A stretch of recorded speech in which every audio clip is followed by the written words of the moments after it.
بسم اللہ الرحمن الرحیم۔ جب کوئی اللہ سے کسی کے سکھ کے لیے دعا مانگتا ہے تو وہ دعا کسی اور کے حق میں قبول ہونے سے پہلے دعا مانگنے والے کے حق میں قبول ہو جاتی ہے۔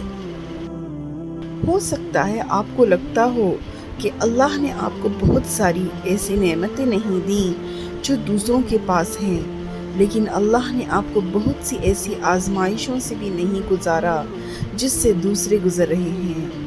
تو حالات جیسے بھی ہوں شکر ادا کرتے رہیں۔ خدا ہر ماں باپ کو اتنی عمر دے کہ وہ سارے خوشیوں کو دیکھ سکیں جو انہوں نے اپنی اولاد کے لیے مانگی ہیں۔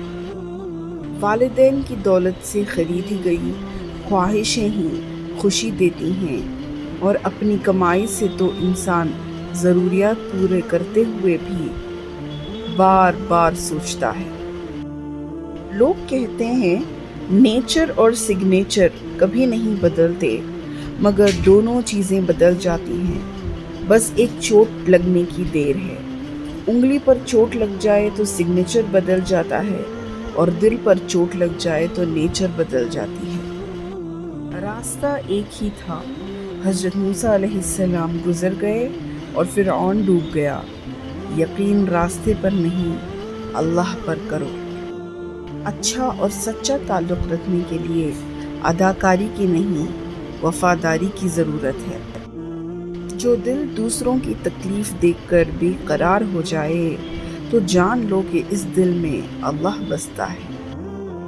وہ معجزوں کا بادشاہ ہے، جب چاہے حالات بدل سکتا ہے۔ انسان کا زوال اس وقت شروع ہوتا ہے جب وہ اپنے مخلص لوگوں کے ساتھ منافقت شروع کرتا ہے۔ عمر کا تعلق سالوں سے نہیں ہوتا، بعض اوقات انسان عین جوانی میں صدیوں پرانا ہو جاتا ہے۔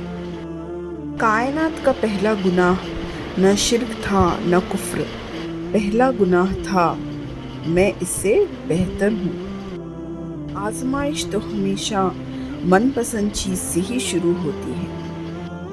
صبر سے رحمت کا انتظار کر، جو چیز تیرے لیے ہے تیرے لیے ہی ہے، اور دیر حکمت پر مبنی ہے۔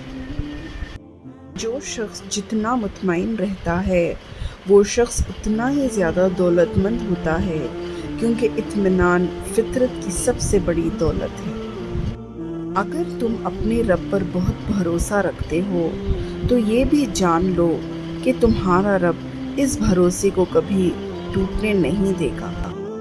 خاموشی کی زبان کوئی کب جانتا ہے، جو تو نہیں جانتا تیرا رب جانتا ہے۔ تنہائی میں گناہ کر یا کر عبادت، تیرے قلب کی گہرائی میں کیا وہ سب جانتا ہے۔ ہمیشہ اپنی گناہوں اور دوسروں کی نیکیوں پر نظر رکھو۔ اللہ کی نعمتوں کو اللہ کے محبوب کاموں میں صرف کرنا بہترین شکر گزاری ہے۔ درخت جتنا اونچا ہوگا اس کا سایہ اتنا ہی چھوٹا ہوگا، اس لیے اونچا بننے کے بجائے بڑا بننے کی کوشش کیجیے۔ لوگ خاموش ہوتے ہیں، اندھے نہیں، لہٰذا بے وقوف بنانے سے پرہیز کرو۔ حسد کرو گے تو کچھ نہیں پاؤ گے، اور شکر کرو گے تو گن نہیں پاؤ گے۔ لوگ تم سے جو چاہیں چھین لیں، پر تمہارا مقدر نہیں چھین سکتے۔ جو رات کے بعد صبح اور گرمی کے بعد ٹھنڈ دیتا ہے، وہی خدا پریشانی کے بعد خوشیاں بھی دے گا۔ کچھ لوگ قسمت کی طرح ہوتے ہیں جو دعاؤں سے ملتے ہیں، اور کچھ لوگ دعاؤں کی طرح ہوتے ہیں جو مل جائیں تو قسمت بدل جاتی ہے۔ صبر کرو، دیکھنا اللہ اپنی مدد وہاں سے بھیجے گا جہاں تم اپنی ہمت ہار کے لوٹ آئے، انشاءاللہ۔ مشکل وقت کو بھلایا جا سکتا ہے، مگر مشکل وقت میں ساتھ اور ہاتھ چھوڑ کر جانے والے کبھی بھی نہیں بھلائے جا سکتے۔